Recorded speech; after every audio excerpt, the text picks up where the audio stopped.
हर इंसान की जिंदगी में एक ऐसी घटना जरूर घटती है जिसे वो चाहकर भी जिंदगी भर भूल नहीं सकता। मेरा नाम है धीरज सालुंके और मेरे साथ भी एक ऐसी ही घटना घटी है जिसे मैं पिछले 18 साल से भूल नहीं पा रहा। ये बात है 2005 की, जब मैं मेरी आई के साथ लातूर से बोरगांव गांव शिफ्ट हुआ था। बोरगांव मेरे आजूबा का यानी कि मेरी आई के बाबा का गांव था। तब मैं 18 साल का लड़का था। मेरे पापा ने एक पराई औरत की खातिर मेरी आई को छोड़ दिया था। तभी से मैं आई के साथ रह रहा था और उन दिनों ही मेरा लातूर में बाइक एक्सीडेंट हो गया था, जिसके बाद ठीक होते ही हम दोनों लातूर छोड़कर बोरगांव शिफ्ट हुए थे। परिवार में अब सिर्फ मैं और आई दोनों ही बचे थे, क्योंकि आजोबा और आजी चल बसे थे और मेरी आई आजी आजोबा की इकलौती संतान थी। उनके जाने के बाद उनकी सारी प्रॉपर्टी मेरी आई के नाम हो गई थी। मेरे आजोबा उस गांव के पाटिल थे। उनका वाड़ा गांव के बाहर खेतों में था। हम दोनों उस 2 मंजिले वाड़े में रहने लगे थे। मुझे पहले से ही दूसरी मंजिल के कमरे पसंद थे, इसीलिए मैंने दूसरी मंजिल का एक कमरा ले लिया। वाड़े के पीछे एक तालाब था। उस तालाब तक जाने का रास्ता बगीचे से गुजरता था।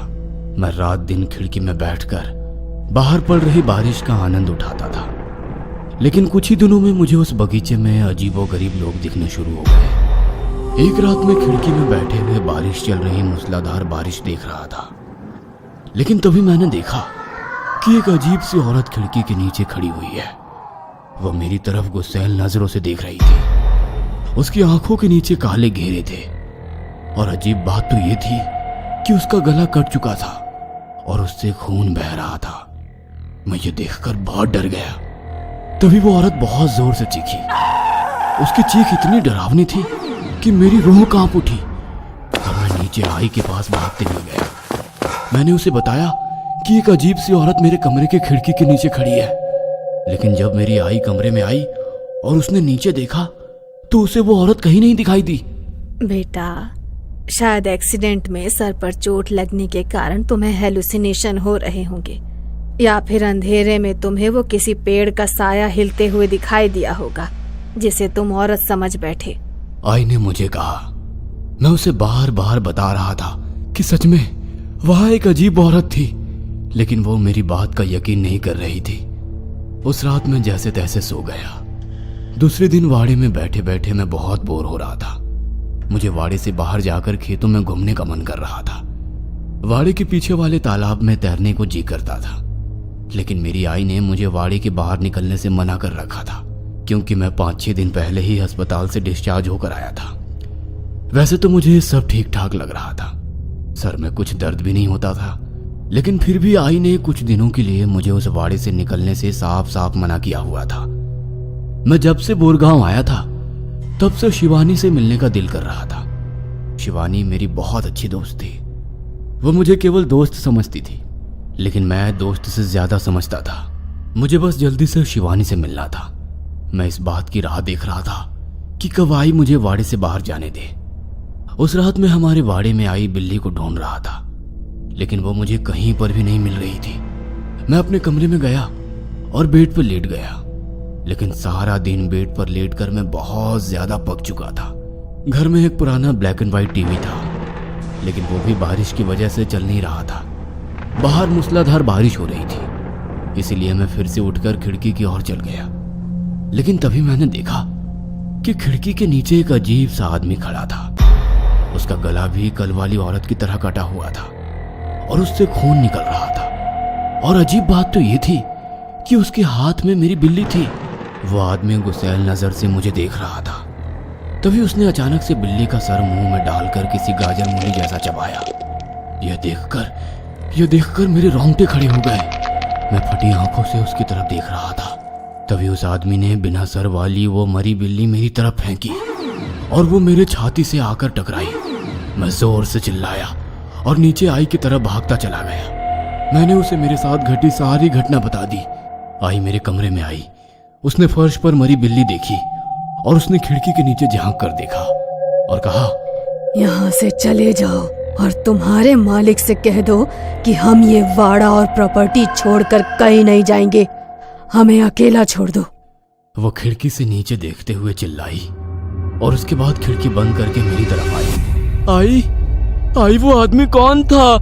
मैंने मेरी आई से पूछा। वो मेरे बाबा के भाई का पालतू कुत्ता है। वो नहीं चाहते कि तुम्हारे आजूबा की प्रॉपर्टी मेरे पास रहे।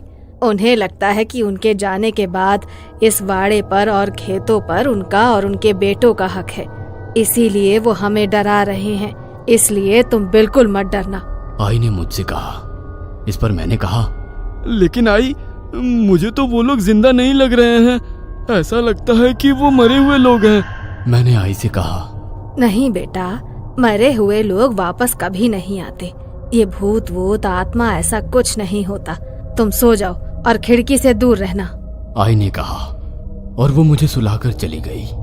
लेकिन 4-5 दिन बाद एक रात मैं बेड पर लेटे लेटे सोने की कोशिश कर रहा था, तभी मेरे पेट पर कुछ गिरा।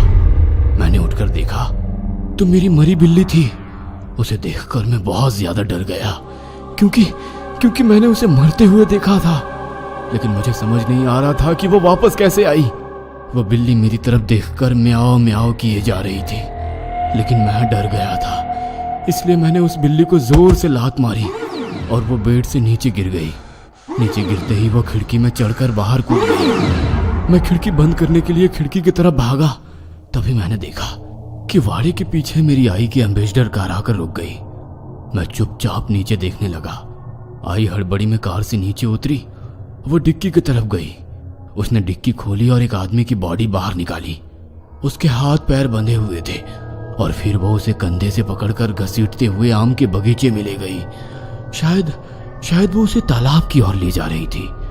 मुझे कुछ भी समझ नहीं आ रहा था कि वो आदमी कौन है और मेरी आई इतनी रात गए उसे डिक्की में बांधकर क्यों लाई है और वो उसे घसीटते हुए बगीचे में क्यों ले गई। मुझे महसूस होने लगा कि कुछ ना कुछ तो गड़बड़ है। इसलिए मैंने चुपचाप आई का पीछा करते हुए वो क्या करने जा रही है ये देखने का फैसला किया और इतने दिनों में पहली बार वाड़े से बाहर निकला। मैं चुपचाप से उसी रास्ते से तालाब तक पहुंच गया। मैंने एक पेड़ के पीछे से देखा कि तालाब के किनारे एक अग्नि जल रही थी। आई ने उस आदमी को एक लकड़ी के पिटारे के सामने लिटा दिया था और वो कुछ मंत्रों का जाप कर रही थी। वो मंत्र और आई की आवाज बहुत ही डरावने लग रहे थे। तभी आई ने बगल में पूजा किया हुआ चाकू उठाया और दोनों हाथों से पकड़कर वो चाकू उस आदमी के गले में घोंप दिया और फिर बड़ी आसानी से उसे घुमाकर उसका गला काटा। उसके बाद उसने गले से निकलता खून उसने एक कटोरे में भर लिया। वो आदमी तड़प रहा था, लेकिन बंधे होने के कारण हिल भी नहीं पा रहा था। और उसके बाद आई ने वो खून पिटारे के ऊपर बने एक छेद में डालना शुरू कर दिया। ये सब देखकर मेरी आंखें फटी की फटी रह गई थी। मुझे मेरी आंखों पर विश्वास नहीं हो रहा था कि मेरी आई ने अभी अभी एक आदमी की बलि दी है।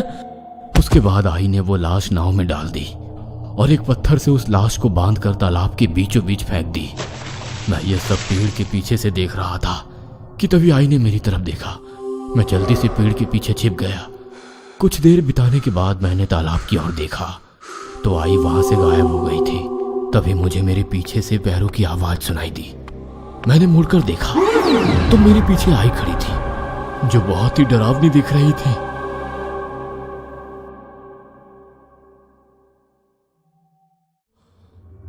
जब मुझे होश आया तो आई बगल में बैठी हुई थी। मुझे पता है कि तुम मुझसे क्या पूछने वाले हो। मेरे पास उसका जवाब है। वो आदमी मुझे पीछे 4-5 दिनों से ये वाड़ा और गांव छोड़ने के लिए धमका रहा था और कल रात तो उसने मुझे मारने की कोशिश की। इसीलिए मैंने उसे मार डालने के बारे में सोचा, नहीं तो वो भविष्य में कभी भी हम दोनों को मार सकता था। आई ने मुझसे कहा। वो मुझे यही बता रही थी कि उन्होंने उस आदमी को जानबूझकर नहीं मारा, लेकिन मुझे उनकी बातों पर यकीन नहीं हो रहा था क्योंकि मैंने उन्हें काला जादू करते हुए और एक आदमी की बलि देते हुए देखा था जो वो मुझसे छिपा रही थी। मुझे मेरे बाबा की बातों पर यकीन हो रहा था।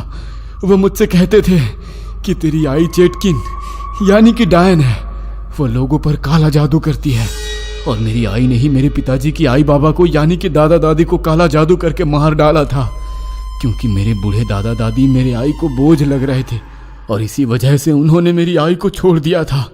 लेकिन मेरी आई मेरे बाबा के बारे में मुझे भड़काती थी। वो कहती थी कि बाबा किसी पराई औरत के चक्कर में पड़ चुके हैं, इसलिए मुझे छोड़ने के बहाने ढूंढ रहे हैं। इस वजह से मैं भी बाबा से गुस्सा था और मैंने बाबा को छोड़कर आई के साथ रहने का तय किया था। उसके बाद मुझे मेरे बाबा कहीं दिखाई नहीं दिए। शायद मेरी आई ने ही उनके साथ कुछ किया था। 2-3 दिन ऐसे ही बीत गए। फिर एक बार वो अम्बेसडर कार आई, रात के 2 बजे। कार से नीचे उतरी और उसने मेरी खिड़की की तरफ देखा, लेकिन मैं खिड़की के पास से छिपकर सब कुछ देख रहा था। उसने कार की डिक्की खोली। इस बार कार से 7-8 साल की एक बच्ची निकाली। उसने उस फूल जैसी बच्ची को उठाया और बगीचे में चल गई। मैं जानता था कि वो इसकी भी बलि चढ़ा देगी। जी कर रहा था कि उसका गला घोट दो, पर यह कैसे करता। आखिर वो थी तो मेरी माँ। मैं खुद को बेबस महसूस कर रहा था। न जाने वो कैसे उस बच्ची को उठा लाई थी। कुछ सुबह के 5-6 बजे वो बाड़ी में लौट आई। उसी रात मैं खिड़की में बैठकर बाहर चल रही बारिश देख रहा था और आई के बारे में सोच रहा था। मैं सोच रहा था कि कहीं मेरी आई सच में डायन तो नहीं है। कहीं एक दिन वो मेरी भी तो बलि नहीं चढ़ाएगी, क्योंकि मैंने एक बूढ़े से सुन रखा था कि डायनें जब बूढ़ी हो जाती हैं और उनकी शक्तियां कम होने लगती है तो वो अपने खुद के ही बच्चों की बलि चढ़ाती है और अपनी आयु को बढ़ाती है। मैं ये सोच ही रहा था कि तभी मैंने आम के बगीचे में एक छोटी बच्ची को आते हुए देखा। उसे देखकर मेरी आंखें चमक उठी। मुझे लगा कि मेरी माँ को शायद उस बच्ची पर दया आ गई होगी और उसने उसको जिंदा छोड़ दिया होगा, लेकिन मैं गलत था। वो जब खिड़की के नीचे आकर खड़ी हुई तो मैंने देखा कि वो मर चुकी है, क्योंकि उसके गले पर गला चीरने के निशान थे और उससे खून बह रहा था और अब उसकी आत्मा वहां पर आई थी। वो छोटी बच्ची मेरी तरफ गुस्सैल नजर से देख रही थी। तभी वो अचानक से झुकी और उसने जमीन पर से पत्थर उठाकर मेरी तरफ फेंका, पर मैं बाजू हट गया। वह बच्ची लगातार खिड़की पर पत्थर फेंकने लगी, इसलिए मैंने खिड़की बंद कर ली। तब मैं जान गया कि जो मरे हुए लोग मुझे खिड़की के बाहर दिखते हैं उनकी बलि मेरी आई ही चढ़ाती है। मुझे ये भी पता चल गया था कि पहले 2 दिनों में मैंने जो एक औरत और एक आदमी को देखा था जिसने मेरी बिल्ली खाई थी, उसकी बलि मेरी आई ने ही दी थी। जिसके बाद वो मरे हुए लोग हमारे वाड़े के बाहर घूमते रहते थे। उस दिन के बाद वही बलि का सिलसिला शुरू हो गया। मेरी आई हर 4-5 दिन बाद रात को कार में किसी न किसी इंसान को बांध के ले आती और उसकी बलि उस लकड़ी के पिटारे को चढ़ा देती। कभी बूढ़ा, कभी 1 साल की बच्ची, कभी 18-19 साल का लड़का, नौजवान आदमी, ऐसे कई लोगों की उसने बलि चढ़ाई थी और मैं केवल देखता रहता था। उन सभी बलि दिए गए इंसानों की आत्माएं एक साथ मेरी खिड़की के नीचे खड़ी रहती थी और मेरी तरफ गुस्सैल नजरों से देखती थी। मैं मेरी आई से नफरत करने लगा था, क्योंकि उसने मेरे दादा दादी और बाबा को मुझसे दूर कर दिया था और किसी मकसद के लिए वो बेगुनाह लोगों की बलि चढ़ा रही थी। उसने छोटे बच्चों और बूढ़ों तक को नहीं छोड़ा था, लेकिन अब मैं सहन नहीं कर सकता था। मैं एक दिन आई के पास गया और बोला, आई, और कितने बेगुनाहों की बलि चढ़ाओगी? बस करो तुम्हारा ये काला जादू। तुम क्यों उनकी बलि चढ़ा रही हो? वक्त आने पर मैं तुम्हें सब कुछ बता दूंगी, उसने कहा और मेरी बातों को नजरअंदाज कर दिया। मेरी आई मेरी एक बात भी नहीं सुन रही थी और मासूम लोगों की बलि चढ़ाई जा रही थी। एक रात वो हमेशा की तरह कार में वाड़े के पीछे आई। उसने कार की डिक्की बाहर निकाली और मेरी ही उम्र की एक लड़की को बाहर निकाला। मैंने गौर से उसे देखा तो वो शिवानी थी। मैं जब भी आजोबा के गांव आता था तो उसके साथ अपना पूरा दिन बिताता था। खैर, अजीब तो ये था कि वह आज शिवानी की बलि चढ़ाने वाली थी। मैं उससे बहुत प्यार करता था। मैं उसे अपनी आंखों के सामने दूसरे लोगों की तरह बलि चढ़ते हुए नहीं देख सकता था। मैं मेरे आजोबा के कमरे में गया और मैंने अलमारी से उनकी शॉटगन निकाली और बगीचे से होकर तालाब की ओर भागा। जब मैं वहां पहुंचा तो मेरी आई शिवानी के गले में चाकू घोंपने ही वाली थी कि उतने में मैं वहां पहुंच गया था। शिवानी हिलने की कोशिश कर रही थी, लेकिन बंधे होने के कारण वो हिल नहीं पा रही थी। आई, रुक जाओ, शिवानी को छोड़ दो, मैंने दूर से कहा। नहीं बेटा, मैं इसे नहीं छोड़ सकती। ये आखिरी बलि है और बलि का आखिरी दिन। वो देखो, आसमान में लाल चांद निकल आया है। सिर्फ 1-2 मिनट में ये चांद सफेद हो जाएगा और अगर इसी समय मैंने इसकी बलि नहीं चढ़ाई तो फिर मैं अपना सब कुछ खो दूंगी। आई हवा में चाकू उठाते हुए बोली, नहीं आई, मैं उससे प्यार करता हूँ, उसने तुम्हारा कुछ नहीं बिगाड़ा है। मैं तुम्हें अब एक और भी मासूम की बलि चढ़ाने नहीं दूंगा, और अगर तुमने कोशिश की तो मैं तुम्हें। ऐसा बोलते हुए मैं चुप हो गया। क्या तू तेरी आई को मार देगा? बेटा, सिर्फ इस बार मुझे माफ कर दे और ये बलि चढ़ाने दे, मुझे मत रोक। देखो, लाल चांद सफेद हो रहा है, वो देख। वह चांद की तरफ उंगली करते हुए बोली, और उसने शिवानी के गले में चाकू घोंपने के लिए दोनों हाथ से चाकू उठाया। मैंने देखा कि लाल चांद धीरे धीरे सफेद हो रहा है। आई! मैं जोर से चिल्लाया। मेरी आई ने मुड़कर देखा और मैंने तभी उसके मुंह पर गोली चलाई। शॉटगन से निकली उस गोली से आई का चेहरा फूट गया और टुकड़ों टुकड़ों में बिखर गया और वो नीचे गिर गई। वो जमीन पर हाथ पैर हिलाते हुए तड़पने लगी। उसके सर के टुकड़े जमीन पर बिखरे हुए थे, लेकिन मुझे उस निर्दयी औरत पर जरा सी भी दया नहीं आ रही थी। मैं आई से नफरत करने लगा था। मैं बहुत ज्यादा गुस्से में था। मैं आई को छोड़कर शिवानी की तरफ भागा और उसे रस्सी से छुड़ाया। क्या तुम ठीक हो? मैंने उसे पूछा, लेकिन उसने मेरी मां की तरफ देखा और जोर से चीखी। उसके बाद वो वहां से पागलों के जैसे देखने लगी और वहां से भाग गई। मैंने उसे पीछे से आवाज लगाई, लेकिन वो नहीं रुकी। मुझे लगा कि शायद आई ने जो उसके साथ किया था उस वजह से उसने मेरे बारे में गलत सोच लिया है। तभी मेरी नजर उस लड़की के पिटारे पर पड़ी। मैं देखना चाहता था कि आई उस पिटारे को बलि क्यों चढ़ाती थी। ऐसा क्या था उस बक्से में? मैंने उस पिटारे का ताला तोड़ा और जब मैंने उसे खोला तो मेरे पैरों तले जमीन खिसक गई। मेरी आंखें फटी की फटी रह गई। मैंने जो कुछ देखा वो समझ के परे था, क्योंकि उस पिटारे में मेरी ही लाश थी। मेरी आई बलि चढ़ाकर उन लोगों का खून मेरे मरे हुए शरीर को चढ़ाती थी। अजीब तो यह था कि मेरा शरीर जैसे का तैसा था, जरा सा भी सड़ा नहीं था। मेरे दिमाग में सभी बातें आने लगी कि क्यों शिवानी मुझे देख नहीं पा रही थी, क्यों मुझे मेरी आई वाड़े से बाहर निकलने से मना करती थी, मुझे एक्सीडेंट के बाद अस्पताल में भर्ती करने के बाद से क्यों कुछ याद नहीं था, रात को मुझे नींद क्यों नहीं आती थी, इतना बड़ा एक्सीडेंट होने के बाद भी मुझे दर्द क्यों नहीं होता था, इतनी जल्दी मैं ठीक कैसे हो गया, और क्यों दिन भर सूरज के उजाले में मैं अचानक से सो जाता था, क्यों मुझे मरे हुए लोग दिखाई देते थे, क्यों वो मरे हुए लोग मेरी तरफ गुस्सैल नजरों से देखते थे। ये सब इसलिए हो रहा था क्योंकि मेरी मौत एक्सीडेंट में ट्रक के नीचे आने की वजह से उसी जगह पर हो गई थी। मेरे शरीर के टुकड़े हो गए थे।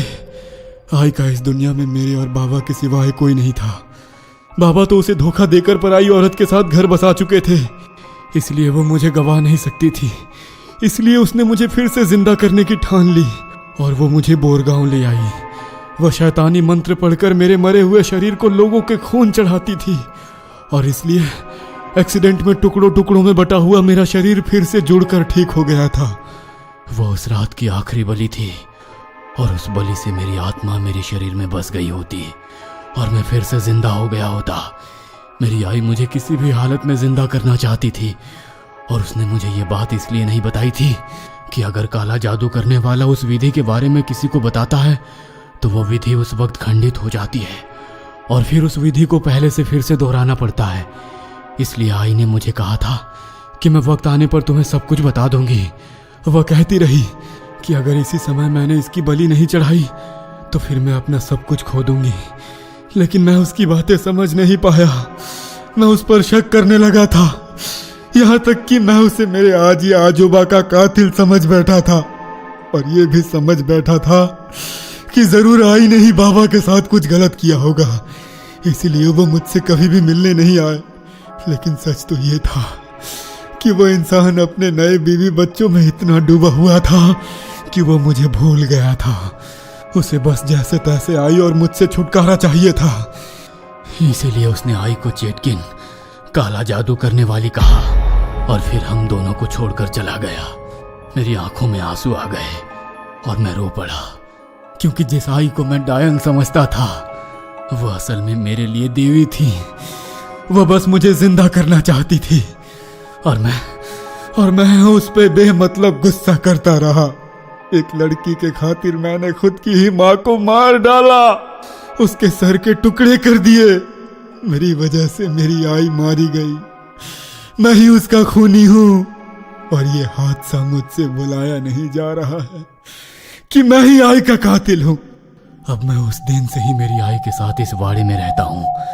हमारी आत्माएं यहीं भटकती है।